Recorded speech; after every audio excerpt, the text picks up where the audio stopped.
Maria,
ಹಾಗೆ ನೋಡು, ಯೋಚನೆ ಮಾಡುವಾಗ ನಮ್ಮ ನಿರುಕೆಗೆ ಸಿಲುಕುವುದೇ ಇಲ್ಲ ಅಲ್ವಾ? ಇಂದು ಉಣ್ಣುವುದಕ್ಕುಂಟು ಅಂತಾದ್ರೆ ನಾಳೆ ಉಡುವ ಚಿಂತೆ ಆಗುತ್ತದೆ, ನಾಳಿನ ಉಡುವ ಚಿಂತೆ ಆದರೆ ಮತ್ತೊಂದು ದಿನದ ತೊಡುವ ಚಿಂತೆ ನಮಗಾಗುತ್ತದೆ. ಹೌದು. ಹಾಗಾಗಿ ಅಲ್ವ ಹೇಳು, ಇರುವ ಭಾಗ್ಯವ ನೆನೆದು ಬಾರನೆಂಬುದನ್ನು ಬಿಡುವೆನ್ನುವುದಾಗಿ ಹೇಳಿದ್ದಾರೆ.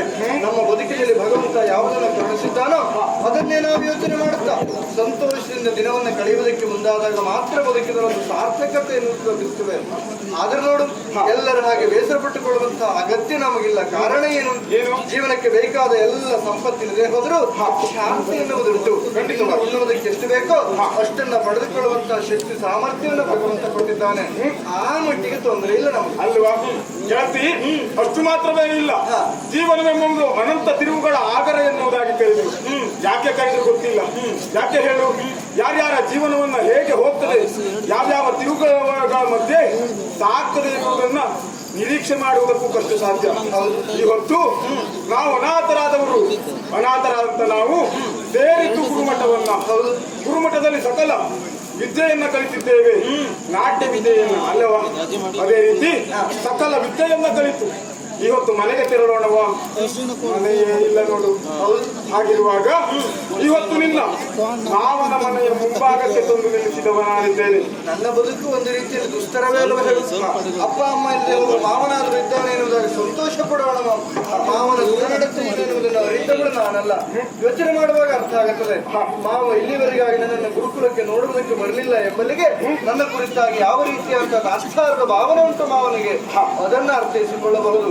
ಒಲ್ಲದ ಮನಸ್ಸಿನಿಂದಲೇ ಅಂಗಳಕ್ಕೆ ಬಂದು ನಿಂತದ್ದಾಗಿದೆ. ಆದ್ರೆ ಒಂದು ಗೆಳೆಯ, ನನ್ನನ್ನು ಕ್ಷಮಿಸಿ ಬಿಡುತ್ತೇನೆ. ನೋಡು, ನಾವಿಷ್ಟು ಹತ್ತಿರದ ಗೆಳತಿಯರಾದರೂ ಮನೆಯ ಅಂಗಳಕ್ಕೆ ಬಂದು ನಿಂತರೂ ನಿನ್ನನ್ನು ಒಳ ಕರೆಯಲಾರಂತಹ ಸ್ಥಿತಿಯಲ್ಲಿ ನಾನಿದ್ದವಳು. ಹಾಗಾಗಿ ಗೆಳತಿ, ಇದನ್ನ ಕಂಡಾಗ ನನಗನ್ನಿಸುವುದು ಏನು ಗೊತ್ತುಂಟಾ? ಏನು? ಉಪಕಾರವನ್ನ ಮಾಡಿದವರಿಗೆ ಪ್ರತ್ಯುಪಕಾರವನ್ನ ಮಾಡುವವರಿಗೆ ಮಾನವ ಎನ್ನುವುದಾಗಿ ಕರೆಯುತ್ತಾರೆ. ಅದೇ ಅಷ್ಟು ಮಾತ್ರವೇ ಅಲ್ಲ, ಉಪಕಾರ ಮಾಡದಿದ್ದರೂ ಸಹಿತ ಉಪಕಾರವನ್ನ ಮಾಡುವವನಿಗೆ ಮಾನವೋತ್ತಮ ಎನ್ನುವುದಾಗಿ ಕರೆಯುತ್ತಾರೆ. ಉಪಕಾರ ಮಾಡದಿದ್ದರೂ ಅಪಕಾರವನ್ನ ಮಾಡುವ ಮೂಲಕವಾಗಿ ಇದ್ದವನನ್ನ ಏನೇನು ಕರೀತಾರೆ ಗೊತ್ತುಂಟಾ? ದೇವ ಮಾನವ ಎನ್ನುವುದಾಗಿ ಕರೆಯುತ್ತಾರೆ. ಹಾಗಿರುವಾಗ ನಮ್ಮ ಜೀವನದಲ್ಲಿ ನಾವು ದೇವಮಾನವರಾಗುವುದಕ್ಕಂತೂ ಸಾಧ್ಯವಿಲ್ಲ. ಮಾನವೋತ್ತಮರಾಗಿ ಬದುಕುವುದಕ್ಕೆ ಖಂಡಿತವಾಗಿ ಅವಶ್ಯಕತೆ ಉಂಟು. ಹಾಗಿರುವಾಗ ಈಗ ನಾನು ಸಕಲ ವಿದ್ಯೆಗಳನ್ನ ಕಲಿತು ಇವತ್ತು ಮನೆಯನ್ನು ಸೇರುವವರಿದ್ದೇವೆ. ಜೀವನದಲ್ಲಿ ಶ್ರೀಮಂತರಾದವರು ಶ್ರೀಮಂತರಾಗೇ ಇರ್ತಾರೆ ಎನ್ನುವ ಹಾಗಿಲ್ಲ, ಬಡವರಾಗಲೇಬೇಕು. ಅಥವಾ ಬಡವನಾದವರು ಶ್ರೀಮಂತನಾಗ್ತಾನೆ, ನಿರೀಕ್ಷೆಗೂ ಮೀರಿದ್ದೇ ಹೌದು. ಆದರೆ ಇವತ್ತು ನಾವು ಕಲಿತಂತ ವಿದ್ಯೆಯ ಮೂಲಕವಾಗಿ ಸಕಲವನ್ನ ಪಡೆದುಕೊಳ್ಳುವ ಮೂಲಕವಾಗಿ ಶ್ರೀಮಂತರಾಗಬಹುದಲ್ಲ. ಗೆಳತಿ, ನಿಜವಾಗಿಯೂ ಹೇಳ, ನಿನ್ನ ಈ ನಾಟ್ಯ ವಿದ್ಯೆಯನ್ನ ಕಂಡು ಪರಿಪೂರ್ಣನಾಗಿ ಸಂತೃಪ್ತಿಯನ್ನ ಹೊಂದಿದವ ನಾನು. ಅಷ್ಟು ಮಾತ್ರವೇ ಅಲ್ಲ, ನಮಗಿಂತಲೂ ಹೆಚ್ಚಿನದಾಗಿ ಪರಿಪೂರ್ಣತೆಯನ್ನ ಹೊಂದಿದವಳು ನೀನಾಗಿದ್ದೀಯ. ನಿನ್ನ ಪರಿಪೂರ್ಣತೆಯನ್ನ ಹೊಂದಿರುವಂತಹ ಈ ನಾಟ್ಯಕ್ಕೆ ನಿನಗೆ ಎರವಲಾಗಿ, ಅಂದ್ರೆ ನಿನ್ನ ಸಹಾಯಕರಾಗಿ ನಿನ್ನ ಮಾವನಾದರೂ ಇದ್ದಾನೆ. ನನಗೆ ಯಾರಿದ್ದಾರೆ? ಯಾರೂ ಇಲ್ಲ. ಹಾಗಂತ ನಾನು ಕಲಿತಂತ ವಿದ್ಯೆ ನನಗೆ ನೆರವಾಗಿ ಬರ್ತದೆ ಎನ್ನುವ ಹಾಗೆ ಭರವಸೆಲಿದ್ದವ ನಾನು. ಕಾಲಕ್ಕೆ ನನ್ನ ಎದುರುಗಡೆಯಲ್ಲಿ ನಿಂತಗಳೆಯ ಯೋಚನೆ ಮಾಡಬೇಕಾದ ನಾನು ವಿಶೇಷವಾದಂತ ಕನಸನ್ನ ಹೊತ್ತುಗಳು. ಆ ಕನಸು ನನಸಾಗುವಾಗ ಜೊತೆಯಾಗಿ ನೀನೇ ಇರಬೇಕು. ಖಂಡಿತವಾಗಿರ್ತೇನೆ.